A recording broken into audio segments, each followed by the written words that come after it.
رسول اللہ صلی اللہ علیہ وسلم کی ایک حدیث میں جس نے سبحان اللہ و بحمدہ 100 مرتبہ کہا، اگر اس کے گناہ سمندر کی جھاگ کے برابر ہوں تو معاف ہو جاتے ہیں۔ ایک حدیث میں یہ ہے جس نے 100 دفعہ سبحان اللہ و بحمدہ کہا، پھر الحمدللہ کہا، پھر اللہ اکبر کہا، تو ہر ایک کے 100 دفعہ کہنے کے بدلے میں جو اجر و ثواب ہے وہ نوٹ کیجئے۔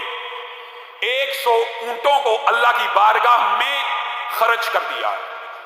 100 اونٹوں کو مکہ کے اندر قلادہ پہنے ہوئے، یعنی ایسے اونٹ جو حج کی نیت سے ہوں، یا ایسے اونٹ جن کو مکہ میں ذبح کر دیا جائے، ان کا اجر و ثواب، اور ایسا 100 گھوڑا جو جہاد فی سبیل اللہ کے لیے وقف کر دیا جائے۔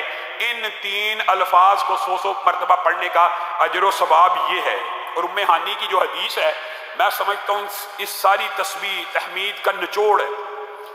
ام ہانی آئی رسول اللہ کے پاس اور آ کے کہنے لگی ہیں، اللہ کے رسول میں بوڑھی ہو گئی ہوں، اب تو عمل کرنے کی سکت نہیں ہے۔ تو رسول اللہ نے کہا ٹینشن کی بات نہیں ہے، پریشانی اور فکر کی بات نہیں ہے، کیا آپ اتنی ہی بوڑھی ہو گئی ہیں کہ آپ 100 مرتبہ یہ 4 الفاظ نہیں کہہ سکتی؟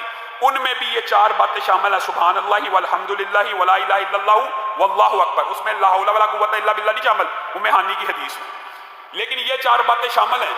اور رسول اللہ نے ان 4 کے بارے میں جو اجر بتایا، آپ سن کے حیران رہ جائیں ام ہانی۔ اے ام ہانی، اگر آپ یہ 4 الفاظ کہیں گی، سبحان اللہ والحمدللہ ولا الہ الا اللہ واللہ اکبر، تو ایک پہلے سبحان اللہ 100 دفعہ کہنے کی وجہ سے اسماعیل کی اولاد میں سے 100 گردنوں کی آزادی کا اجر اور ثواب آپ کے نامہ اعمال میں لکھ دیا جائے۔ پھر کہا 100 اونٹ حرج کرنے کا ثواب، پھر کہا 100 گھوڑے حرج کرنے کا ثواب، اور پھر لا الہ الا اللہ کے بارے میں کہا۔ راوی کہتا میرا خیال ہے، یہاں پہ ان کو وہم ہوا اور کہنے لگے رسول اللہ صلی اللہ علیہ وسلم نے یہ فرمایا تھا کہ لا الہ الا اللہ تو زمین و آسمان کے درمیان جتنی بھی خلا ہے سب کو اجر و ثواب سے بھر دے گا۔ جبریل امین رسول اللہ صلی اللہ علیہ وسلم کے ساتھ تھے اور حضرت ابراہیم سے ملاقات ہوئی، اور حضرت ابراہیم نے رسول اللہ کو کہا حقیقت میں جنت ایک چٹیل میدان ہے، اللہ کے رسول اپنی امت کو میرا یہ پیغام پہنچا دیجیے۔ رسول اللہ نے پوچھ لیا وہ کس چیز سے پیدا ہوتے ہیں؟ 2 روایتیں، دونوں کو اکٹھا کیا جائے تو اللہ کے فضل و کرم سے یہ 5 باتیں جو آپ کے سامنے رکھی تھی اس میں شامل ہیں۔ ایک روایت میں اکیلا آتا ہے کہ رسول اللہ کو ابراہیم نے کہا لا حول ولا قوت الا باللہ، جنت کا باغ ہے، جنت کا درخت ہے۔ اے اللہ کے رسول، ابراہیم اپنے بیٹے کو کہہ رہے ہیں اپنی امت کو بتاؤ کہ اگر جنت کے اندر درخت اگانا چاہتا ہے تو لا حول ولا قوت الا باللہ پڑھ لیا کرے۔ اور دوسری روایت کے کیا الفاظ ہیں؟ سبحان اللہ والحمدللہ ولا الہ الا اللہ واللہ اکبر۔ اے محمد صلی اللہ علیہ وسلم، امت کو یہ پیغام دینا ان الفاظ کے ذریعے جنت میں درخت اور باغات تیار ہوتے ہیں۔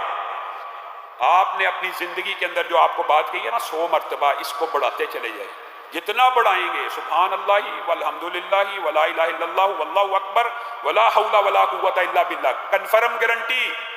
100 باغ 100 درخت تو لگ گئے اکیلے لا حول ولا سے، 100 ان 4 کی وجہ سے لگ گئے، 200 تو لگ گئے نا، پھر 100 اونٹ تو قربان ہو گئے نا، 100 گھوڑے جہاد فی سبیل اللہ پہ چل پڑے نا، 100 اسماعیل کے گردنوں کی آزادی کا ثواب تو مل گیا نا۔